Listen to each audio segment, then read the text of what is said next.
Hvad har krabber, myrer og skateboardbaner med teknologi og uddannelse? Det er en lidt mystisk overskrift, men det er i virkeligheden meningen. Vores samfund står over for temmelig store transformationer lige nu på godt og ondt. Og meget af det er båret af teknologi. Der er for eksempel en masse snak om ChatGPT og AI lige nu. Og så er der selvfølgelig skærmebane. Men den her forelæsning handler om, hvordan vi kan være visionære og modige, når vi redesigner vores uddannelse. Så det spørgsmål, jeg forsøger at besvare, det er, hvordan kan vi forstå det, der sker lige nu i forhold til teknologi og uddannelse? Og når noget forandrer sig i verden, så går der ofte et stykke tid, før vi har sproget til at tale om og forstå forandringerne. Og indtil da, så er vi ofte tvunget til at prøve at forstå begivenhederne i de eksisterende kategorier og begreber, med mindre man forsøger at skubbe grænserne for måden, man tænker på. Så i den her forelæsning, så vil jeg tilbyde jer nogle tænketeknologier i form af nye billeder på, hvad uddannelse kan være. Det er der flere grunde til. Billeder, metaforer og analogier, det er måder at tænke på, der ligger på kanten af det, vi forstår. Og når vi skal forstå noget nyt, så træder vi ind i det, som biologen Stuart Kauffman kalder det tilstødende muligt. Det støder op til det, der er muligt lige nu, og det er muligvis muligt lige om lidt. Og vi er vant til at tænke teknologi som noget med metal og strøm, men vi har brug for nogle andre billeder. Det I ser herovre til højre, det er et eksempel på, at teknologi meget ofte ikke er noget med strøm til.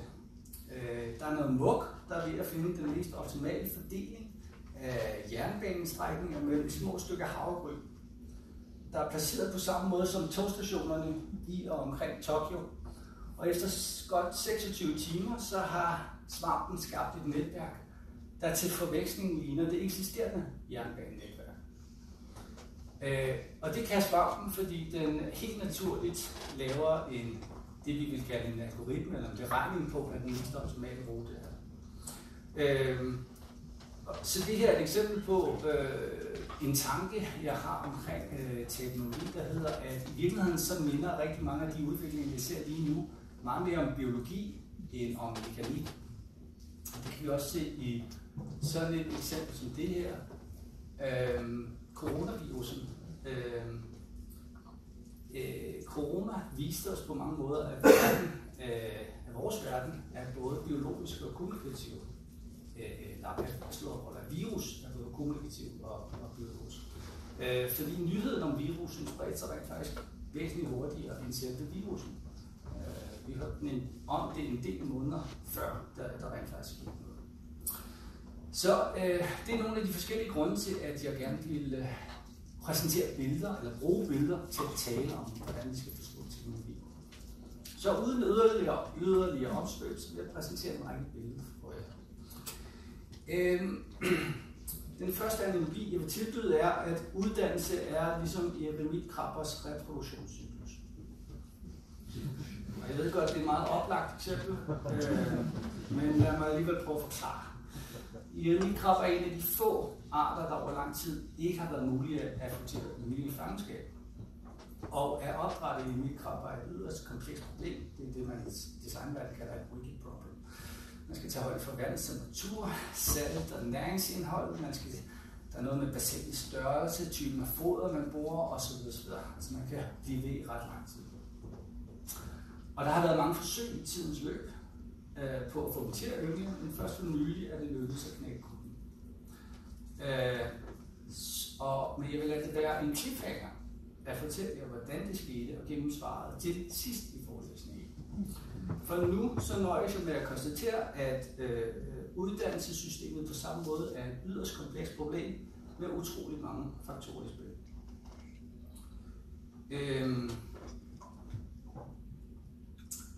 Og når vi tænker på teknologi, bliver kompleksiteten ikke mindre. Så hvis vi nu starter igen, så spørger jeg, hvad er teknologiforståelse?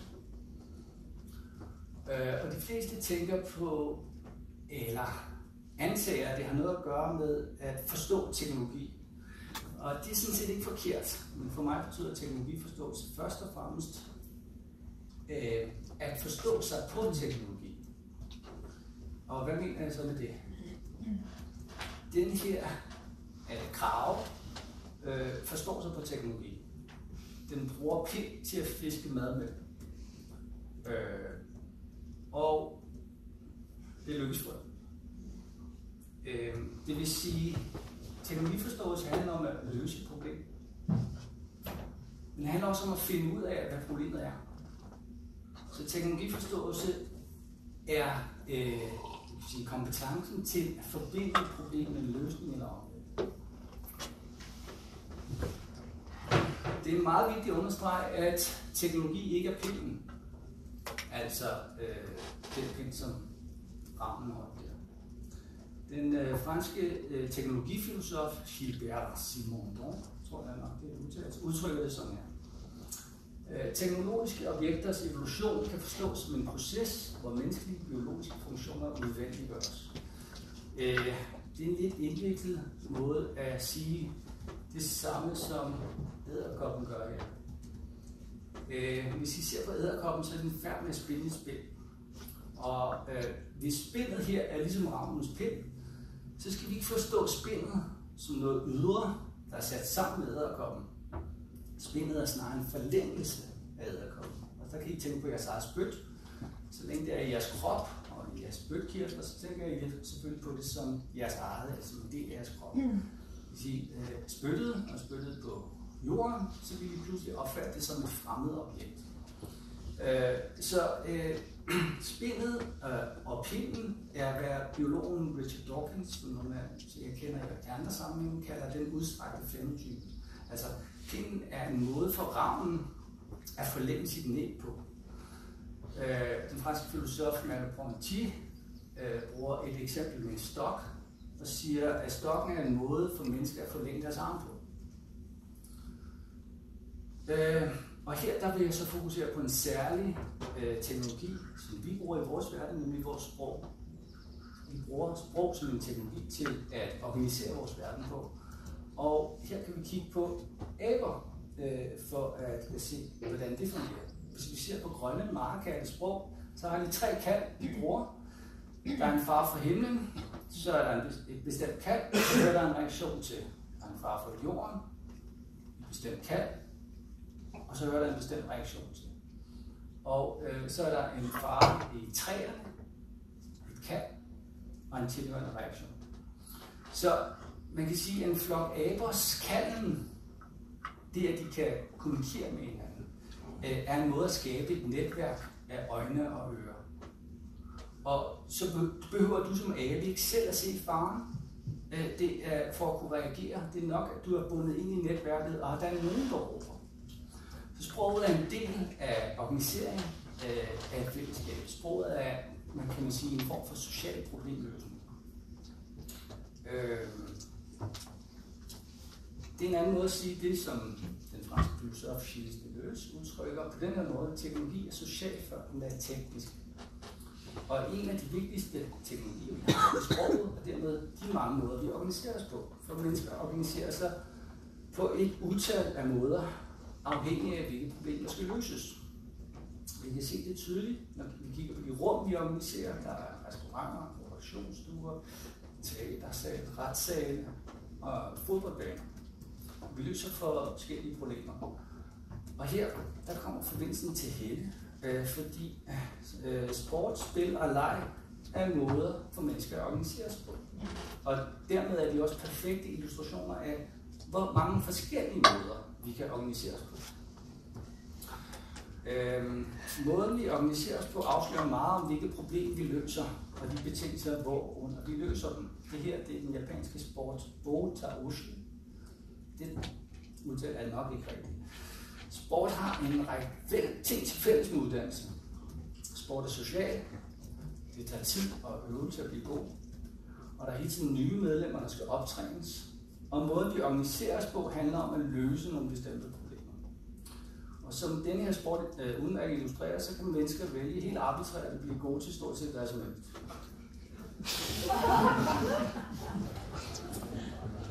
I kan også lægge mærke til, at der er et punkt, hvor tigeørerne falder, og I siger, nu forstår jeg, hvad sporten her går ud på.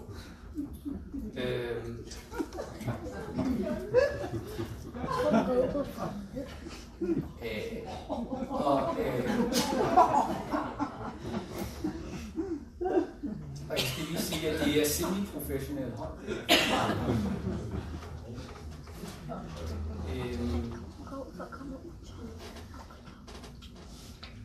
Det er jo noget andet ved sport og leg, men vi er lige nødt til at se, hvad der sker. Ja.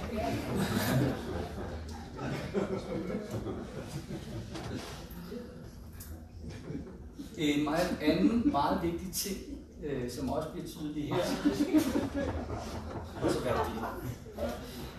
en anden ting, der er meget tydelig, det er, at det alt, hvad mennesker laver, det er kropsligt betinget på den ene eller den anden måde. Så uddannelse, der fokuserer på både indlæring, er også kropsbetinget, men der er det mindre tydeligt. Men sport, der bliver et meget vigtigt aspekt af læring meget tydeligt, nemlig at vi har mange forskellige kroppe, og når vi ser på, hvad for nogle mennesker, der bliver selekteret inden for de forskellige sportsgrene, så kan vi se, hvor forskellige de problemer, der skal løses, er.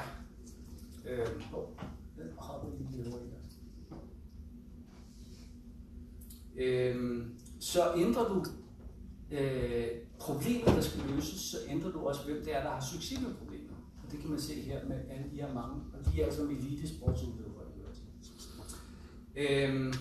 Det svære i forhold til social teknologi er, det er at forstå, at og hvordan teknologi udvikler sig. Fordi social teknologi har ligesom biologiske væsener en evolution. For eksempel en sport som fodbold. Den opstod omkring 1200-tallet i England, og det her det er et billede fra England i 2022, hvor 2 landsbyer spiller en version, som minder om tidlig fodbold. Der er ikke nogen bane. Man må løbe over alt. Også ude i åen. Målet er at bringe bolden tilbage til ens landsby, og der er ikke nogen begrænsning på holdstørrelse. Og umiddelbart den eneste lighed med moderne fodbold er, at der er tale om en bold. Det er der så ikke her. Det er en begivenhed ca. 1920, Hallaton Bottle Kicking.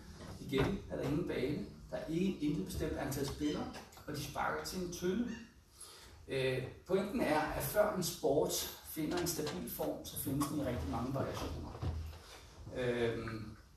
Det her, det er i Italien, hvor de stadig, og det er for ganske få år siden, de spiller en afart af det, man nogle gange kalder renaissancefodbold. Her, det her hedder Calcio Fiorentino.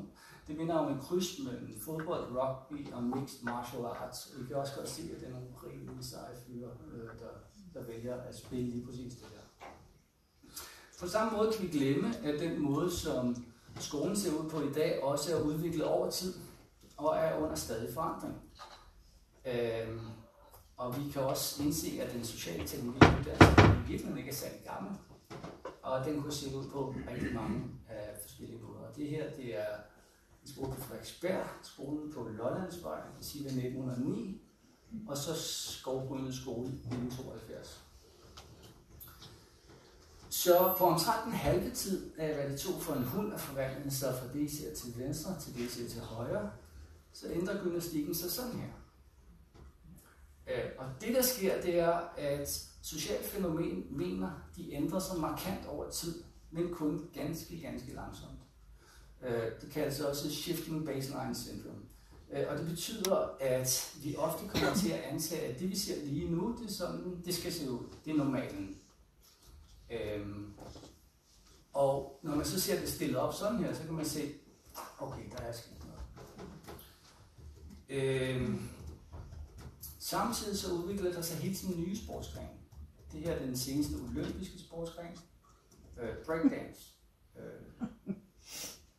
Og hvis det med at opleve starten tilbage i 80'erne, kan man sige, det er lidt mærkværdigt at tænke på, at det nu så er en olympisk sportsgren. Så når vi siger, at skolen ser helt anderledes ud i dag, end den gjorde for 70 år siden, så er der ret stor forskel på, om det vi egentlig mener er, at vi er blevet meget bedre til en bestemt sportsgren, eller om der er en tale om en helt ny form for sport.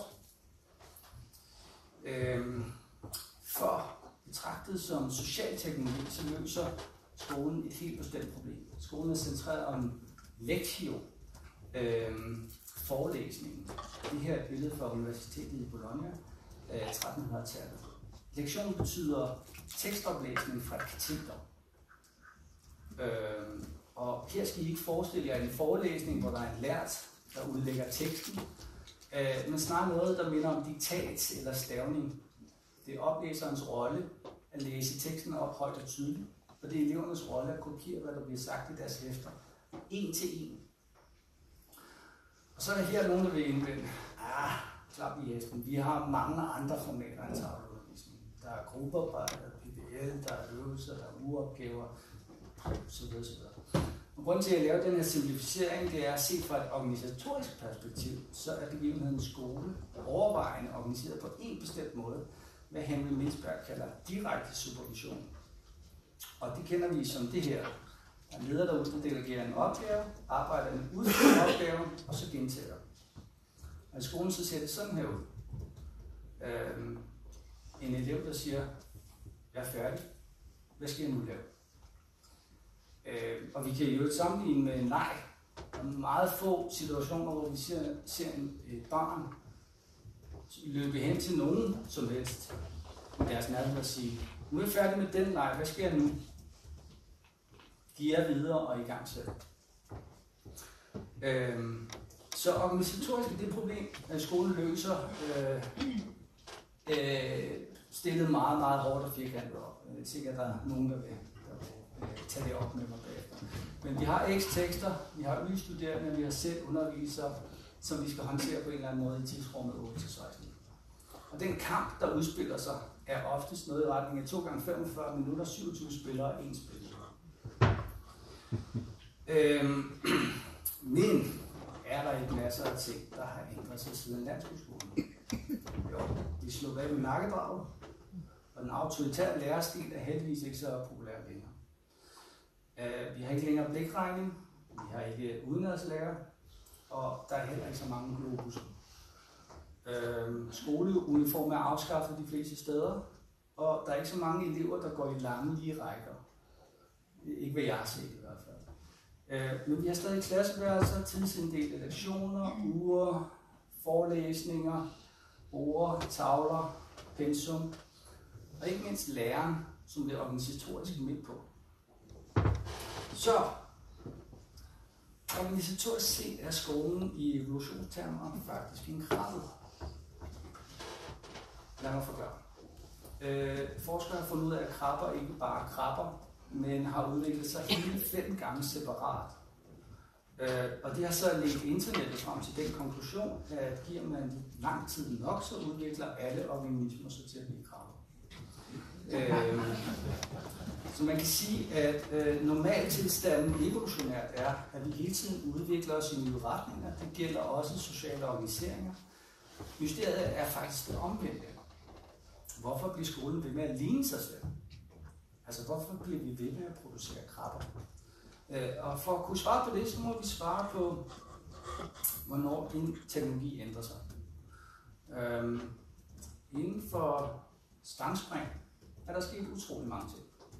Læg mærke til, at her der taler om en træstang. Springerens teknik kaster ham vandret, og han lander i sand på fødderne. Og igen er det ikke konstant, der er teknologien, men lige så meget springerens teknik og sand. Så ændrer vi stangen til bambus. Bemærk, at stangen nu bøjer, og springerens teknik vender ham lodret på hovedet. Han lander stadig i sand, men sandbunken er nu væsentligt forhøjet, og han lander delvis på ryggen. Og endelig så har vi moderne kulfiber, og teknikken er her nu perfektioneret. Stangen kan bøje 90 grader eller mere. Han springer langt højere end stangen, og han lander i en madras fuldstændig på ryggen. Så i det her tilfælde, der taler vi om en sportsgren, der ændrer sig, fordi der er ændringer i de materielle betingelser. Men vi kunne også ændre en teknologi ved at ændre målene. Det her, det er hollandsk Fjalllappen, tror jeg det udtales, hvor det gælder om at komme længst over en å. Så hvis du ændrer, hvad formålet er, det du gerne vil med noget, så ændrer du også teknologien. En sport kan også ændre sig, hvis du varierer miljøet. Skateboarding blev opfundet af windsurfere, der gerne ville surfe, når der var vindstille. Og i starten blev det faktisk kaldt sidewalk surfing, siger sig selv. Så evolutionært, så kan vi sige, at social teknologi som en sport hele tiden er i færd med at ændre sig, men sociale teknologier ændrer sig først og fremmest ved at blive udsat for det, man evolutionært kalder selektionspres. Det vil sige, at folk stemmer med fødderne. Vil du gerne være med til den her sport eller ej? Der bliver skabt mange nye sportsgrene hele tiden, men meget af få af dem overlever. Her er det kampjonglering. Her er det professionel fangelok. Og man skal vist være god for. Og her er det øretræk.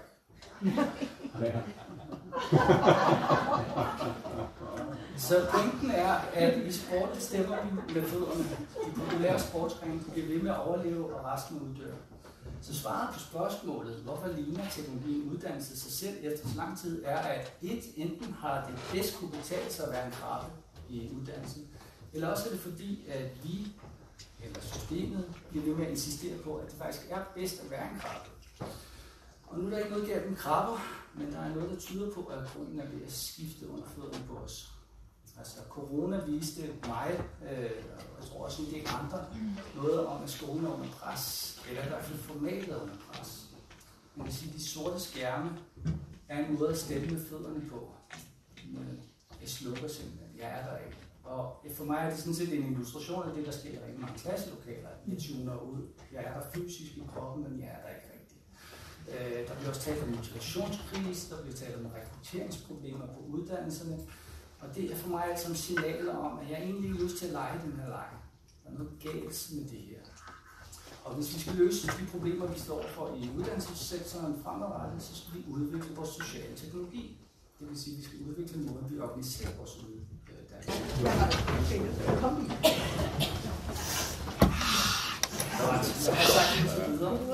Jeg har sagt, at teknologiforståelse er at forståelse for teknologi. Skolen er en social teknologi, der løser bestemte problemer, og når de problemer, vi løser, ændrer sig, så bør vi ændre vores sociale teknologi. Så hvornår skifter vi teknologi?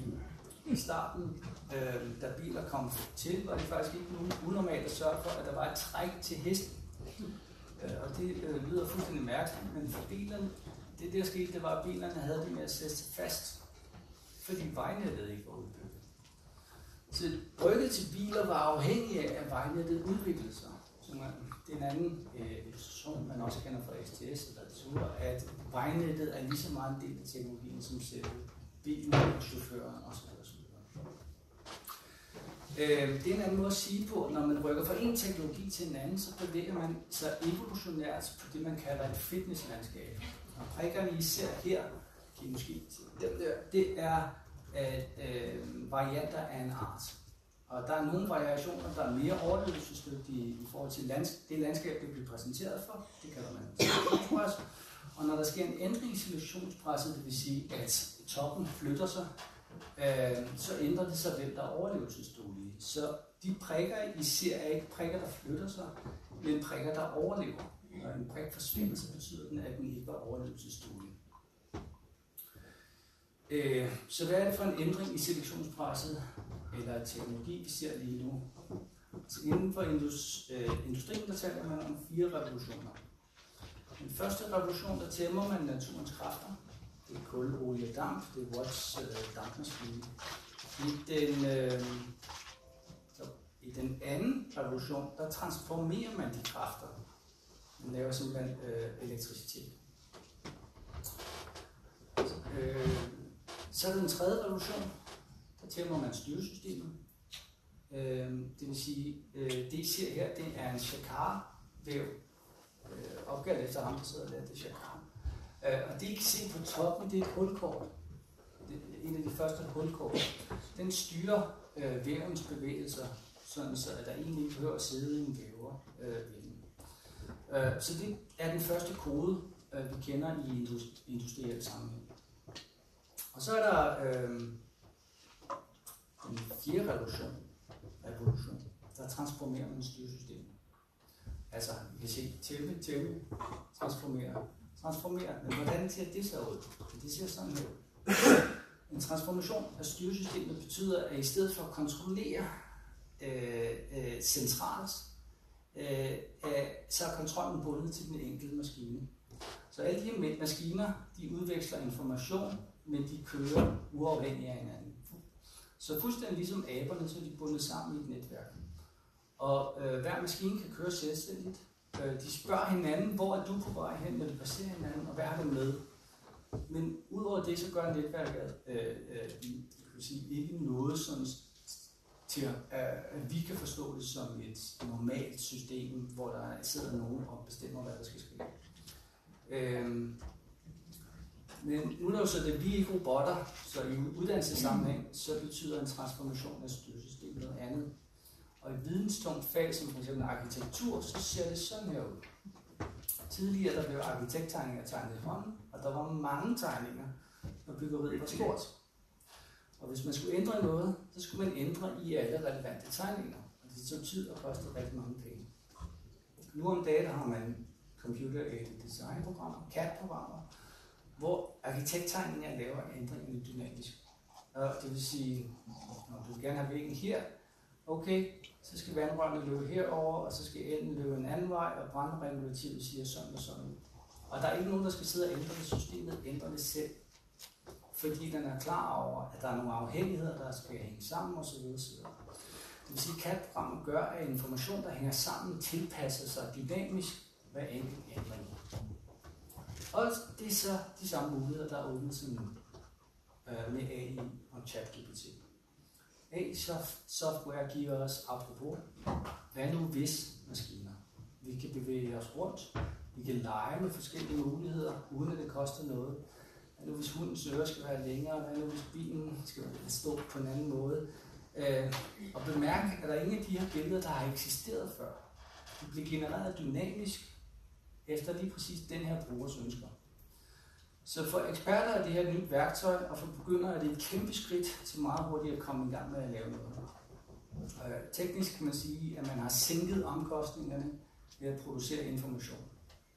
Og jeg bruger ordet information med vilje, fordi her taler om billeder, men udviklingen gælder alle områder, I kan komme i tanke om. Der er informationstunge, og det vil nu om dagen sige næsten alt. Medicin, jura, arkitektur, sagsbehandling, det her kommer til at have et impact. Og fordi skiftet gælder al information, så er der en række industrier herunder uddannelsesindustrien, der har svært ved at navigere i de her hvad nu hvis maskiner.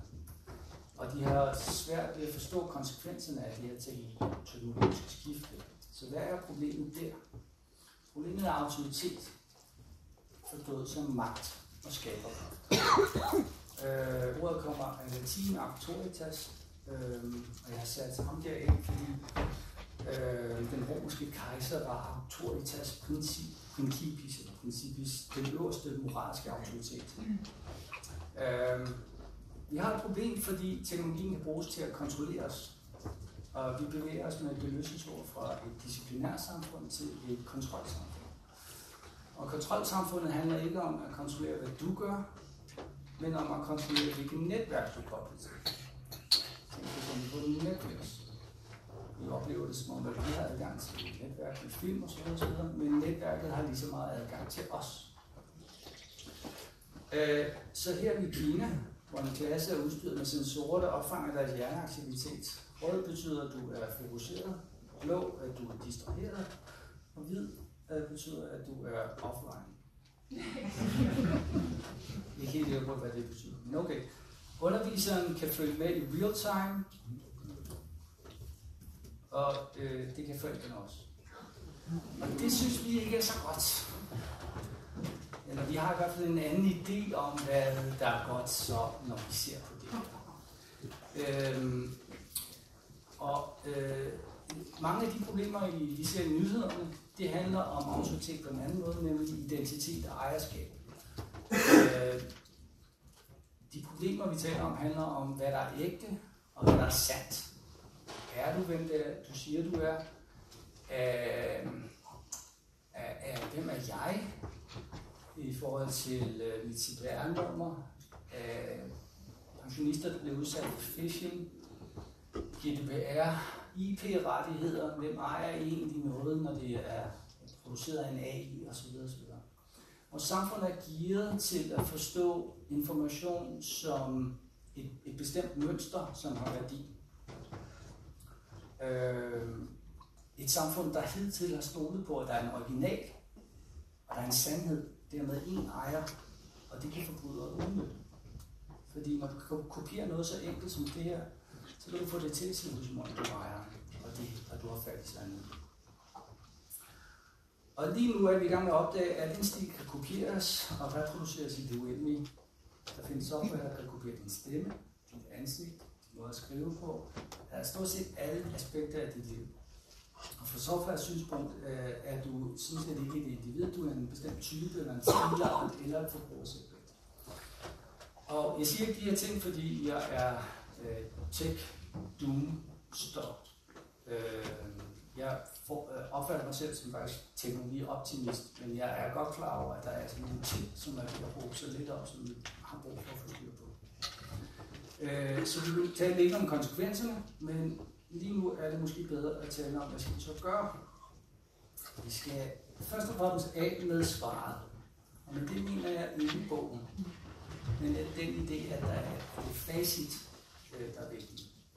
Så hvis vi tænker på klasseværelset som en sport, så har problemet altid været tanken om, at uddannelse handler om at formidle et bestemt svar. For sport gælder det, at hvis vi kender udfaldet af en kamp på forhånd, så kalder vi det aftalt spil, og så er vi forbudt det. Men i alle spil- og legesammenhænge, hvis vi kender svaret på forhånd, så har vi dræbt al interesse, al nysgerrighed og al kreativitet, fordi udfaldet er givet. Og her er et eksempel. I 1867 der blev verdensmesterskabet i dam afholdt.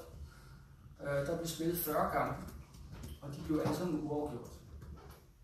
Fordi det viser sig, at der er faktisk en optimal måde at spille dam på. Og hvis du kender den her metode, så vinder du hver gang, medmindre din modstander også kender metoden. Så bliver alle kampe uafgjort. Og den her måde at spille på bliver kaldt the book, eller bogen. Så det her verdensmesterskab, det blev faktisk stødstødet for dam som professionel sport, som indtil da havde udviklet sig nogenlunde på samme måde som skak. Og skak klarer sig glimrende til den dag i dag, fordi skak har ikke det samme problematik. Men inden for skak, er der faktisk også noget, der hedder bogen. Der kalder de det optegnelsen af samtlige partier, der er spillet i international skak nogensinde. Og så længe, at du spiller på en måde, hvor der er nogen, der har lavet det samme træk før, så befinder du dig inden for bogen, eller i bogen. På det tidspunkt, hvor du laver et træk, som er uden for bogen, så har jeg lavet mig fortælle, jeg har selv oplevet det, at til internationale turneringer, så går der et sus igennem forsamlingen. Fordi nu er du uden for bogen. Nu står alt åbent. Nu kan alt ske. For mig viser det noget om, at vi har brug for den her åbenhed eller uforudsigelighed for at være interesseret for at være nysgerrig. Så i uddannelse der har vi været fokuseret på at videregive svar, hvor vi burde være fokuseret på at opdyrke evnen til at identificere problemer og kompetencen til at løse dem. Det der er det vigtige, det er erfaringsrum, vi skaber og giver børn og unge adgang til. Så vi skal uden for bogen. Og så skal vi ændre måden, vi organiserer læring på. Vi skal ændre rum, vi skal ændre materialer, vi skal ændre mønstre i vores rum. For rum har det med at skabe de samme begivenheder om og om igen. Og her kan I igen tænke på sport og de mange forskellige baner, man spiller på. Så kan I tænke på over for det, alle de mange skoler, I har været på, og se om, hvad variationen af banerne har været. Det er de klasseværelse efter klasseværelse efter klasseværelse. Så vi skal også have nogle andre billeder på, hvordan begivenheden skole ser ud. For mig, der ser fremtidens uddannelsessystem være sådan her ud. Det her det er miljøer. Vi bryder os ikke om ideen om, at vi skulle være myrer, fordi vi lever jo ikke i et senkapitalistisk arbejderregime med en dronning i midten, centreret omkring servicering af en lille privilegeret elite. Men det viser sig faktisk, at en myretue slet ikke er et kapitalistisk arbejde. Vi glæder nogen at vide, at amerikanske forskere har fundet ud af, at i hver myretue er der ca. 40% slackermyrer. Det vil sige myrernes udgave af dogmerødder. Det, der er interessant med myrer, det er, at den grundlæggende enhed i en myretue er faktisk ikke en myre. En myre er myretuens måde modulært at løse problemer på. Og mange forskellige problemer. De kan samle føde, de kan bygge broer, de kan passe børn, de kan forsvare turen, de kan gøre rent, osv. Og igen, det interessante ved dem er, ligesom med maskinerne I så før, der er ikke nogen central kontrol, der er ikke nogen direkte instruktioner. Der er ingen myrer, der giver andre myrer ordre, og myreture bliver ikke styret rationelt, men stokastisk, det vil sige gennem sandsynligheder. På samme måde skal vi i langt højere grad basere vores skolesystemer på frivillighed, hvor vi ikke kontrollerer, at noget bestemt sker, eller hvad den enkelte gør, men vi skal skabe mekanismer, der øger sandsynligheden for, at der sker gode ting. Og det kan vi gøre sådan her. Ved at skabe stærkere praksisfællesskaber. En skateboardbane er et ret godt billede af at have for, hvordan det kan se ud. Skateboardbaner er sociale. De giver indbygget fysisk feedback på, hvordan du klarer dig. Du skal træne for at blive god. Udfordringerne findes i rigtig mange variationer, og de er skalerbare til brugere på alle niveauer. Og hvis du har besluttet dig for at blive god til at skate, så ordner rummet sig pludselig en række udfordringer. Så vi skal med andre ord skabe store erfaringssimulationer, hvor vi løser problemer sammen, og herunder benytter os af de teknologier, der hjælper os med at undersøge verden i mange forskellige versioner. Og så kommer vi endelig tilbage til krabberne. Det lykkedes nemlig på et tidspunkt imod alle odds for en husmor i USA, Mary Akers, at få eremitkrebs til rimelig fangenskab. Og en førende eremitkrebsforsker ved navn Chris Touch blev spurgt, hvad gjorde hun egentlig, der var anderledes? Og han svarede, at hun reproducerede kaos. I samme lille del af havet er der millioner af arter, der forsøger at overleve, og de har alle sammen forskellige betingelser for at overleve, der varierer en lille bitte smule fra hinanden. Så kaoset, det er til gavn for alle. Og krebs har brug for turbulens, viser det. Marys egen mantra var, mens hun plejede de her små eremitkrebs, det var, jeg er havet. Så nogle gange var havet uroligt, og hun lavede høj bølgegang, og andre gange var havet bitter roligt. Så på samme måde, der skal uddannelse være havet. Vi skal give børn og unge lidt mere modstand, lidt mere kaos og uforudsigelighed. Vi skal give slip på kontrollen, og vi skal gøre skolen til et feedback-rigt rum, der gør det muligt at opbygge mange facetterede erfaringer. Og så skal vi se vores måder at organisere læring på under pres, så de udvikler sig evolutionært.